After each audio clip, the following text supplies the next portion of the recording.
I love you! Where? What? Show me. Where is this love? I can't see it. I can't touch it. I can't feel it.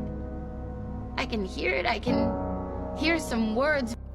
Okay, I turned 40 this year, and I've never been in love. I've never been in a relationship. Have you ever been in love? I've never been in love before.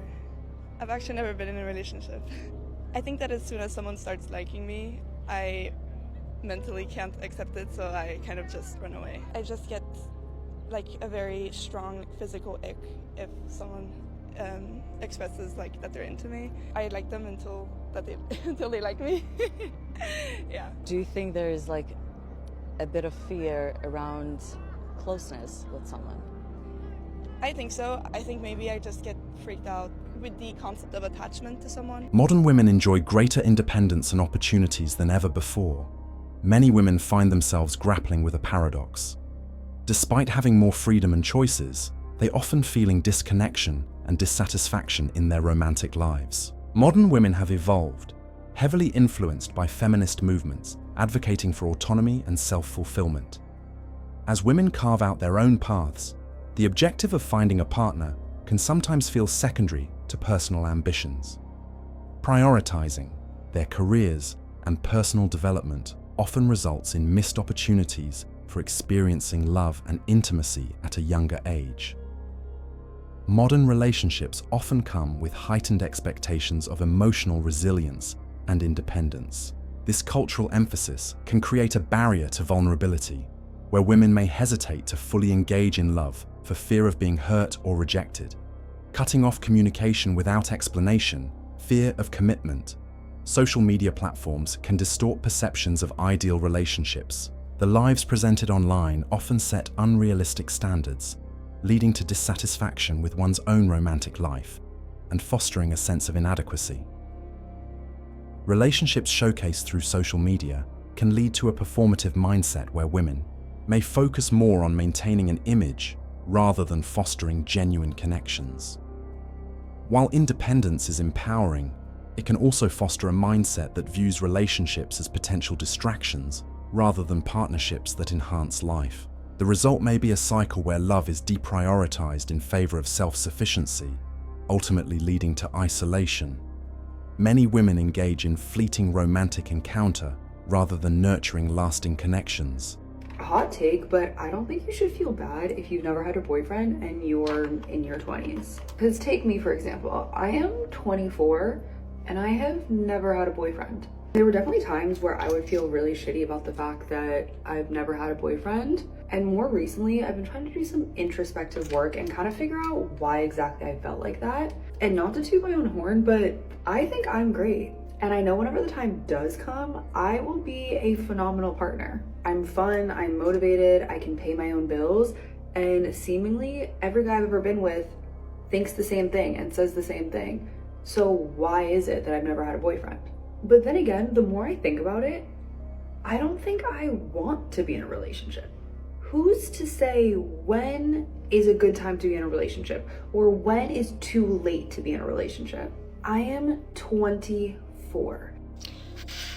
Okay, I've been sitting here trying to figure out how to articulate this, and I already filmed a video, but we need to talk about TikTok's distorted view of relationships and how we have unrealistic expectations on here. And I just like, for the girlfriend specifically, how many times do you scroll on TikTok and it's like, oh, if he's doing this, he's cheating on you. If he doesn't do this, he's not cheating on you. Oh, if he wanted to, he would. Like, blah, blah, blah, don't settle for less, don't, like, whatever, like, people, I like firmly believe that people who post that kind of content have never been in a real relationship and don't have any concept of like, oh, in relationships, you make mistakes. You learn to communicate. You talk to each other. You know that you can't just read minds. You help your partner grow. You encourage them to grow. You don't automatically expect them to be the perfect human for you. While you simultaneously have to do the same. You have to like try to grow and be better for your partner. And I'm making this video almost as a message to my younger self that was going through it, but also to all of the people who are in young relationships, or the people who are still in their long-term relationship with the first guy or one of the first guys they've ever dated. Meeting the one early on, or someone who you think may be the one, is such a gift. I know that it's easy to think I need to find myself and date a whole bunch of people, and what if I'm just settling because this is the first person that I've found. The grass is not always greener on the other side. Just because you found somebody amazing on the first go doesn't mean there's somebody better out there. In my opinion, it just means that you're actually super lucky. It's easy to tell yourself I'm missing out on so much because I'm in a relationship young and I'm not getting to party in the same way, or be single, or go out with my friends that are single. You can still go out with them, it's just a little bit different. But that kind of lifestyle isn't for everybody, and personally I don't feel like I've missed out. I feel like I've had a lot of amazing experiences that a lot of people don't get to have, being with my first love for so long. Something that made me feel so good was talking to my friend Sonia, who's like an older sister to me, and she's in the dating world right now. She always emphasizes to me how lucky I am to have a good partner, because they are hard to come by. There is a positive and a negative to every single situation, every single choice in life, and it's your job to focus on the positives of the situation that you're in and not what you're missing out on. You can feel lucky for your situation and grateful,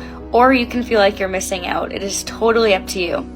I feel like one of the things we don't talk about enough is how we weren't meant to just be going through all these dating experiences and running through all of these different people. It's exhausting getting in a relationship and out of a relationship, constantly running through people and dating them and giving them certain aspects of yourself, and then the relationship doesn't work out. You have to get tired of walking away from a relationship feeling like I have to pick up so many broken pieces that this person left behind. And this is why God wants us to go through the process of courting, not dating. Because if you allow someone to court you, what you're really doing is building a solid friendship with them. So that way you can really get to learn and understand their values, their beliefs, their morals, what they're like on good days, what they're like on bad days, before you're even committing to anything permanent. And by removing all of these things that the world encourages and being able to say, okay, I'm going to do it God's way so that I can confidently see who this person is without having to second guess, without having to manipulate or go through all these holes, I can confidently discern if God is calling me to this person. And if I spend the time that I need to be spending in my single season discovering who I am, discovering my purpose, I can also then clearly see if this person complements that. And I think we really have to ask ourselves, all this dating that I'm doing, am I really allowing God to nurture who He's called me to be in my single season before I'm trying to figure out, am I a match to somebody else? Something that definitely isn't talked enough about with people who didn't date in high school or literally have any romantic interactions in high school is how once you do start dating someone later down the line, like I got my first boyfriend at 20, we've been together for 2 years, is how everyone else had those normal experiences and now understand what they want in a relationship, what to do in certain situations, how they want to act in a relationship. And the rest of us are fighting for our lives. Like my boyfriend had one super long-term girlfriend before me, and he had dated other people before that.